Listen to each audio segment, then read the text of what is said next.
Hello বন্ধুরা, তো আশা করি তোমরা সবাই ভালো আছো। চাকরি পাওয়ার আগে যখন বেকার ছিলাম তখন আমরা অনেক কিছুই শুনেছি। এমনও শুনেছি যে অমকের আজকে অ্যাপয়েন্টমেন্ট লেটার এসেছে বাড়িতে। তো সেই অ্যাপয়েন্টমেন্ট লেটারের কথা শুনলেই মনটা কেমন হয়ে উঠতো, মনে হতো যে আমরা কবে অ্যাপয়েন্টমেন্ট লেটার পাবো। তো তারপর চাকরি পাওয়ার পরেও যখন শুনেছিলাম যে পুলিশের অ্যাপয়েন্টমেন্ট লেটার হয় না, তো তখন মনটা আরও কষ্ট পেয়েছিল যে এতদিন পর কষ্ট করে চাকরি পেলাম, তো চাকরি পেয়েও আমরা অ্যাপয়েন্টমেন্ট লেটার কেন পাবো না। কিন্তু আজকে সেই অ্যাপয়েন্টমেন্ট লেটার হাতে পেয়ে সত্যিই নিজেকে খুব ধন্য মনে হচ্ছে। সত্যি আজকে খুব খুশি। ডব্লিউপি কনস্টেবলের অ্যাপয়েন্টমেন্ট লেটার পাইনি ঠিকই, কিন্তু কলকাতা পুলিশ সাব ইন্সপেক্টরের অ্যাপয়েন্টমেন্ট লেটার আজকে পেয়েছি। তো সেই হিসেবে আমি আজকে অ্যাপয়েন্টমেন্ট লেটারটা তোমাদের সাথে শেয়ার করব। তো অবশ্যই ভালো লাগলে পুরো ভিডিওটা দেখবে, তার সাথে বন্ধুদের মাঝে শেয়ার করে দেবে। এতদিন ভাবিনি যে সেই জিনিসটা আমরা পাবো, তো জাস্ট আজকে আমরা সেই জিনিসটা হাতে পেয়েছি। তো আমরা সত্যি খুব খুশি। শুধু আমি না, মানে আমাদের এখানকার সকলেই পেয়েছে যারা কলকাতা পুলিশ সাব ইন্সপেক্টরে ট্রেনিং করছে। তো এর আগে যখন কনস্টেবলে ট্রেনিং করেছি তখন শুনেছিলাম যে জয়েনিং লেটার বা অ্যাপয়েন্টমেন্ট লেটার আমরা পাবো না। আমরা নিজের চোখে সেটা আজ দেখতে পাচ্ছি। তো সত্যিই খুব খুশি। চাকরি পাওয়ার পর এই প্রথম আমরা অ্যাপয়েন্টমেন্ট লেটার পাচ্ছি। যেহেতু আমরা যে চাকরি পেয়েছি তার একটা প্রুফ হিসেবে আমাদের কাছে অ্যাপয়েন্টমেন্ট লেটার এসছে, আর সেই অ্যাপয়েন্টমেন্ট লেটার আমি তোমাদেরকে দেখাবো। তার আগে সকলকে রিকোয়েস্ট করব তোমরা আমার চ্যানেলটি সাবস্ক্রাইব করে পাশে থাকা বেল আইকনটি ক্লিক করে রাখবে, তাহলে ইন ফিউচার আমি যে সমস্ত নোটিফিকেশানগুলো দেবো সেগুলো তোমরা পেয়ে যাবে। তো আমরা দীর্ঘ 4 মাস এখানে ট্রেনিং করছি। এর আগে আমি আরও 4 মাস ট্রেনিং করেছি। তো 8 মাস ট্রেনিং হয়ে গেল আমার, অর্থাৎ 4 মাস আমি কনস্টেবলে ট্রেনিং করেছি আর 4 মাস আমি এখানে কলকাতা পুলিশ সাব ইন্সপেক্টরের ট্রেনিং করছি। তো 4 মাস অপেক্ষা করার পর আমরা অ্যাপয়েন্টমেন্ট লেটার পেয়েছি। এর আগে জয়েনিং লেটারও পেয়েছিলাম, সেটা ট্রেনিং মানে জয়েনিংয়ের সময় জয়েনিং লেটার আমরা জমা দিয়েছি।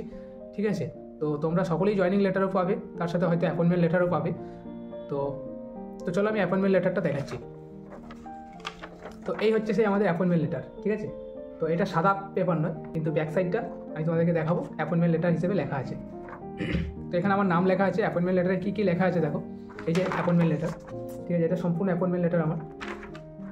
তো অ্যাপয়েন্টমেন্ট লেটারে কী কী লেখা আছে দেখো, আমার নাম, আমার অ্যাড্রেস, ঠিক আছে, সম্পূর্ণ লেখা আছে। আমার ভিআর নাম্বার লেখা আছে, আমি কবে জয়েন করেছি সেটা লেখা আছে, আর আমি কখন জয়েন করেছি সেটাও লেখা আছে।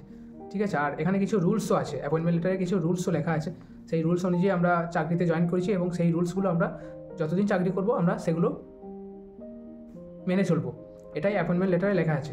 ঠিক আছে, অ্যাপয়েন্টমেন্ট লেটারে কী কী লেখা আছে সেটা আমি তোমাদেরকে বলে দিচ্ছি। দেখো, অ্যাপয়েন্টমেন্ট লেটারে 9টা পয়েন্ট লেখা আছে।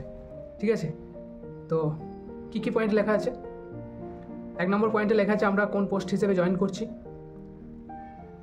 আর আমাদের স্যালারি কত, আমাদের পে স্কেল কত, আমাদের পে লেভেল কত কী। আমাদের পে লেভেল 10, পে স্কেল হচ্ছে 32,100 থেকে 82,900। তো এটা লেখা আছে।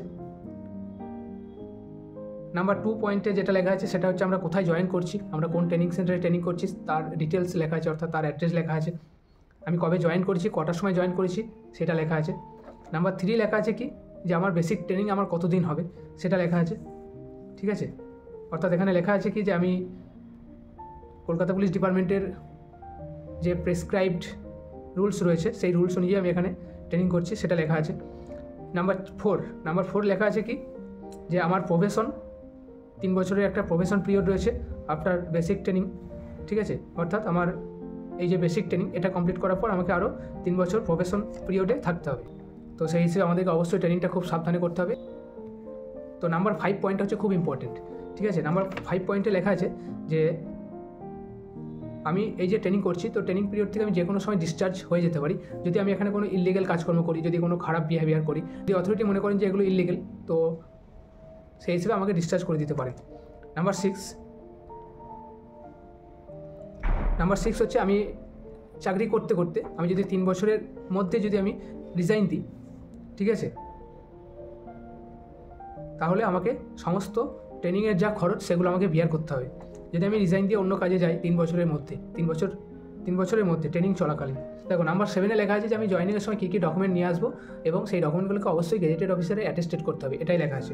নাম্বার 8 লেখা আছে কি, যে আমার যে জয়েনিং ডেট, যে শিডিউলটা দেওয়া হয়েছিল তো সেই ডেটে আমি যদি জয়েন করতে না পারি, ঠিক আছে, বা আমি কী কারণে জয়েন করছি না সেটা যদি আমি না জানাই অথরিটিকে, তাহলে আমার ক্যান্ডিডেচার ক্যান্সেল হয়ে যাবে। আর নাম্বার 9 লেখা আছে কি, no TA or DA will be admissible for joining the post. অর্থাৎ কী বলেছে, পোস্টে জয়নিং করার জন্য কোনো ট্রাভেলিং অ্যালায়েন্স বা ডিয়ারনেস অ্যালায়েন্স দেওয়া হবে না জয়নিং করার সময়। তো এটাই লেখা আছে। তো থ্যাংক ইউ বন্ধুরা, আশা করি তোমরাও অ্যাপয়েন্টমেন্ট লেটার পাবে। তো ভালো থাকবে, আমি ভিডিওটা এখানেই শেষ করলাম।